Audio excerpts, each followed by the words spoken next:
Hello friends, मैं हूँ आपकी होस्ट प्रीति।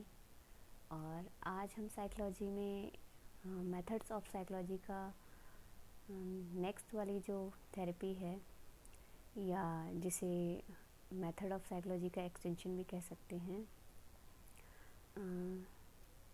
ऑब्जर्वेशन मेथड, जो कि सेकंड मेथड है।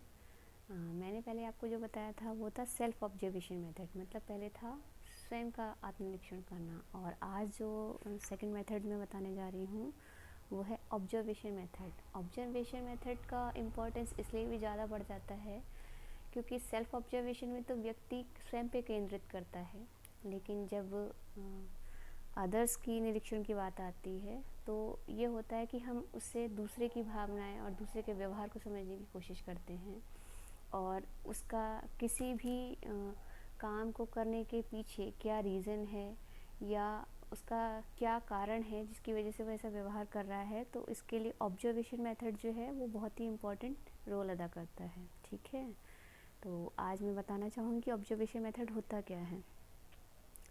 निरीक्षण विधि का उपयोग प्रायः मनोविज्ञान की सभी शाखाओं में किया जाता है। ठीक है, एक स्वतंत्र विधि के रूप में इसका प्रयोग होता है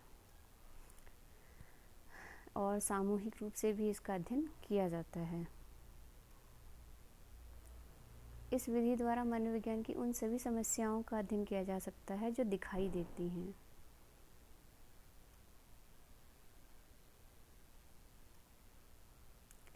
जब किसी अध्ययनकर्ता को अपनी अध्ययन समस्या के संबंध में उपकल्पना या उपकल्पनाओं का निर्माण करना होता है, मतलब जैसे कि एक राय जो होती है ना, कोई इंसान तब बनाता है जब वो पहले किसी भी व्यक्ति को जान ले, समझ ले, तो वो ऑब्जर्वेशन मेथड के ही अंतर्गत आता है। लेकिन जब हम इसी चीज़ को साइकोलॉजिकल वेज में बात करते हैं तो हम उसको बहुत ही डीपली ऑब्जर्व करके ही किसी परिणाम पर पहुँचते हैं।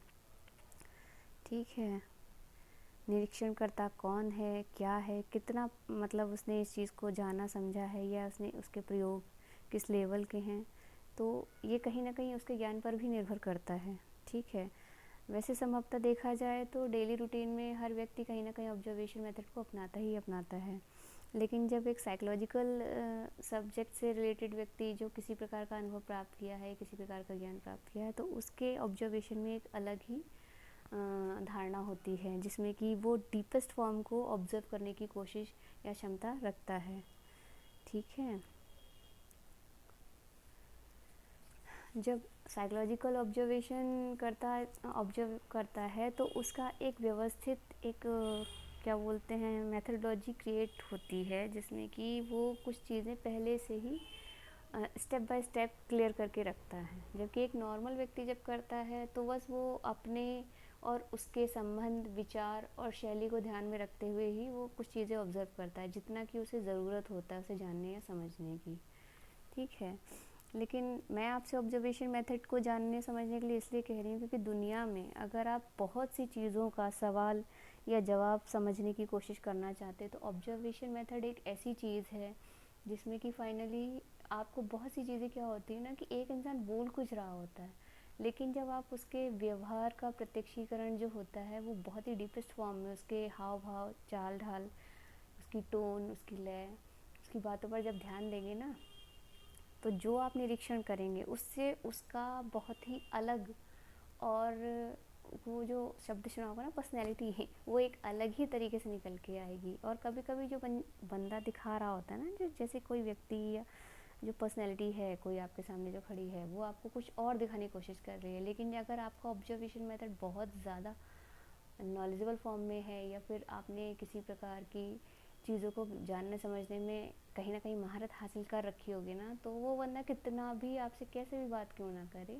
आपको उसके हाव भाव से बहुत कुछ समझ में आने वाला होगा। तो इसीलिए मैं कहती हूँ कि कभी भी किसी भी इंसान के बाहरी दिखावे पर ना जाकर हमें उसके पूरे पूरे पैराग्राफ, या यूँ कहो कि पर्सनैलिटी को एक बार ऑब्ज़र्व करना चाहिए, वो भी उन फैक्ट्स और चीज़ों को ध्यान में रखते हुए जो कि वो जाने अनजाने शो नहीं करना चाहता, लेकिन कहीं ना कहीं उसकी पर्सनैलिटी से, उसके व्यवहार से, उसके सलीके से वो चीज़ निकल कर आ जाती है। इसलिए मुझे ऑब्जर्वेशन मेथड बहुत ज़्यादा इम्पॉर्टेंट लगता है किसी भी जानने और समझने के लिए। ठीक है। चलिए मैं बताती हूँ साइकोलॉजिकल वेज में जब कोई साइकोलॉजिस्ट ऑब्जर्वेशन मेथड को अपनाता है तो वो कौन कौन से स्टेप को फाइनली करता है उसमें। सबसे पहले तो वो एक जो फर्स्ट इसका स्टेप आता है वो होती है उसकी योजना। सबसे पहले वो ये सोचता है कि मैं कैसे इसका ऑब्जर्वेशन करूं, जो कि जब किसी क्लाइंट का ऑब्जर्वेशन होता है ना तब ये स्टेप उसमें अप्लाई किए जाते हैं। जब साइकोलॉजिकल पर्सन के द्वारा या साइकोलॉजिस्ट के द्वारा ये चीज़ ऑब्जर्व की जाती है, जब आप किसी से सलाह लेने जाते हैं या कोई आपकी काउंसलिंग करता है तब वो इन स्टेप का उपयोग करता है। जबकि डेली रूटीन में हम लोग बस अपनी ज़रूरत, मानसिकता, संबंध और ज़रूरत समय के अनुसार उसका ऑब्जर्वेशन करते हैं। ठीक है। तो जब हम साइकोलॉजिकल मेथड की बात कर रहे हैं तो मैं उसके स्टेप बता रही थी आपको कि फर्स्ट स्टेप है योजना बनाना। एक साइकोलॉजिस्ट पहले योजना बनाता है। सेकंड स्टेप है उसका व्यवहार का निरीक्षण। सेकेंडली वो जिस क्लाइंट के लिए वो काउंसलिंग कर रहा है तो वो उसका ऑब्जर्वेशन करेगा व्यवहार के तौर पे, उसका व्यवहारिक निरीक्षण करता है। वो तीसरा होता है कि उसको नोट करना, किसी भी चीज़ में मतलब उसके व्यवहार में कौन कौन से पॉइंट या कौन कौन सी चीज़ें हैं जो उसको फोकस कर रही हैं, तो वो होता है उसका नोटिंग पॉइंट। और चौथा स्टेप होता है उसका एनालिसिस करना, विश्लेषण। ठीक है। लास्ट में उसका व्याख्या और सामान्यीकरण, वो उसको एक्सप्लेन करते हैं। ठीक है ना। इसी प्रकार आता है कि ऑब्जर्वेशन मेथड के कितने टाइप हो सकते हैं। वैसे तो जाहिर सी बात है किसी भी चीज़ में आप काम करते हैं तो उसमें कई स्टेप अपने आप निर्धारित हो ही जाते हैं, लेकिन जब हम साइकोलॉजिकल फैक्ट्स के साथ किसी चीज़ को प्रस्तुत करते हैं तो वैज्ञानिक तौर पे उसे कुछ चरणों में बांटकर उसका निरीक्षण किया जाता है। तो निरीक्षण के प्रकार या टाइप्स जो हैं वो इस तरीके से हैं। सरल अथवा नियंत्रित निरीक्षण विधि, जो कि फर्स्ट हमारा स्टैंड करता है, जिसमें सिंपल और अनकंट्रोल्ड ऑब्जर्वेशन मेथड आता है। सिंपल और अनकंट्रोल्ड मेथड का मीन्स है कि जैसे कि एक नॉर्मल व्यक्ति किसी का ऑब्जर्वेशन करता है कि कैसे व्यक्ति सामने वाला बात कर रहा है, टोन क्या है या कैसे उठ बैठ रहा है, ये सब चीज़ें।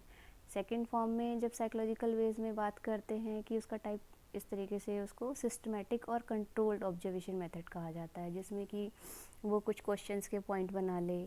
ठीक है।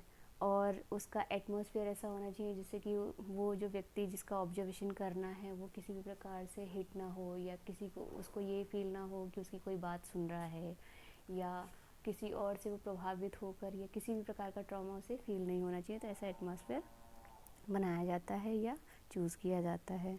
तो वो होता है सिस्टमेटिक और कंट्रोल्ड ऑब्जर्वेशन मेथड। ठीक है।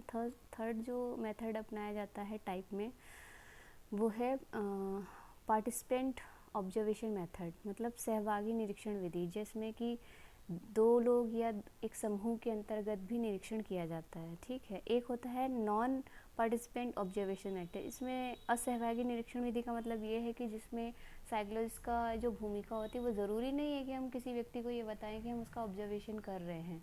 वो तब भी ऑब्जर्वेशन हो रहा होता है उस मतलब साइकोलॉजिस्ट के माध्यम से, जहाँ उसे अपॉइंट किया गया है कि आपको इस समूह का या इस व्यक्ति का या इस फॉर्मेशन का निरीक्षण करना है और ये आपको क्लियर करना है कि एनालिसिस के थ्रू कि क्या पॉइंट्स हैं जो पॉजिटिव हैं, क्या नेगेटिव हैं। ठीक है। अब चलिए चलते हैं इस मेथड के जो ऑब्जर्वेशन मेथड है उसके एडवांटेज और डिसएडवांटेजेस के बारे में जानते हैं। तो जो फर्स्ट इसका आता है एडवांटेज और डिसएडवांटेज में, निरीक्षण विधि का उपयोग उस समय काफ़ी होता है जबकि अध्ययनकर्ता को इस विधि के आधार पर उपकल्पनाएं या हाइपोथेसिस बनानी होती हैं। सेकेंडली, इस विधि की सहायता से पारस्परिक संबंधों का अध्ययन करना सरल होता है, मतलब दो लोगों के बीच का क्या संबंध हो सकता है या वो किस तरीके से लेता है या सामने वाला या पूरा समूह उसको किस तरीके से देखता है, इसका भी एनालिसिस किया जा सकता है। अन्य विधियों की अपेक्षा ये सरल विधि है। और फोर्थ पॉइंट है, इस विधि द्वारा प्राप्त परिणाम अधिकतर विश्वसनीय होते हैं क्योंकि अध्ययनकर्ता व्यवहार का निरीक्षण विभिन्न सूक्ष्म यंत्र एवं स्वयं अपनी आँखों और कानों के द्वारा करता है। फिफ्थ पॉइंट है, नियंत्रित और वैज्ञानिक निरीक्षण द्वारा प्राप्त परिणाम वैज्ञानिक निरीक्षण द्वारा प्राप्त परिणाम वस्तुनिष्ठ या ऑब्जेक्टिव होते हैं क्योंकि इस विधि का उपयोग जब वैज्ञानिक ढंग से किया जाता है तब व्यवहार संबंधी क्या, कैसे और क्यों आदि प्रश्नों का निश्चित उत्तर प्राप्त किया जाता है। और इसका 6 पॉइंट है, जब समस्या का अध्ययन वैज्ञानिक निरीक्षण के द्वारा किया जाता है तब निरीक्षणकर्ता अपनी पूर्व धारणाओं, पक्षपातों और रुचिवादी से मुक्त होकर निरीक्षण करता है। ऐसी परिस्थिति में अध्ययन परिणामों पर निरीक्षणकर्ता के विचारों और भावनाओं का प्रभाव कम से कम रहता है। वैज्ञानिक निरीक्षणों में एक समस्या के अध्ययन में चाहे कितने निरीक्षणकर्ता क्यों ना हो, सभी निरीक्षणकर्ता को समान परिणाम प्राप्त होते हैं, अर्थात प्राप्त परिणाम विश्वसनीय, शुद्ध और सार्वभौमिक होते हैं, अर्थात वैज्ञानिक परिणाम प्राप्त होते हैं। इसके कुछ दोष भी होते हैं, क्योंकि इस पे व्यक्तिगत प्रभाव पड़ सकता है, व्यक्ति की नॉलेज का प्रभाव पड़ सकता है, या जिस तरीके से सामने वाले की मनोदशा है, या जो भी वैज्ञानिक इस पे काम कर रहा है, या जो साइकोलॉजिस्ट एनालिसिस कर रहा है, उसकी अपनी खुद की धारणा कैसी है, कहीं ना कहीं उसका ये एक प्रकार का दोष हो जाता है। अलग अलग जब वैज्ञानिक काम करते हैं, समूह करते हैं, तो कहीं ना कहीं उस पर प्रभाव, निष्कर्ष, चेंजेस हो सकते हैं। तो ये एक प्रकार का इसमें दोष हो सकता है। ठीक है, तो जिस प्रकार से हर चीज़ के कुछ गुण और कुछ दोष होते हैं, वैसे इसमें भी होता है। ठीक है, तो आज हमने जाना कि ऑब्जर्वेशन मेथड होता क्या है। फाइनली जो नॉर्मल फॉर्म में जब कोई व्यक्ति किसी चीज़ को जानता समझता है तो उसे ऑब्जर्वेशन, सिंपली ऑब्जर्वेशन कहा जाता है। लेकिन जब एक साइकोलॉजिस्ट के द्वारा ये किया जाता है तब वो एक साइंटिफिक फॉर्म में किया गया ऑब्जर्वेशन कहलाता है, जो कि जब किसी व्यक्ति को कोई प्रॉब्लम होती है और वो नहीं समझ पाता है कि मैं कहाँ क्या कैसे कर रहा हूँ, या फिर वो किसी और को समझने का प्रयास कर रहा होता है, तो उस वक्त में उसका यही रहता है कि कैसे भी करके मैं फाइनली अगर चीज़ें जानना और समझना चाहता हूँ तो वो काउंसलर की हेल्प लेता है या ले सकता है।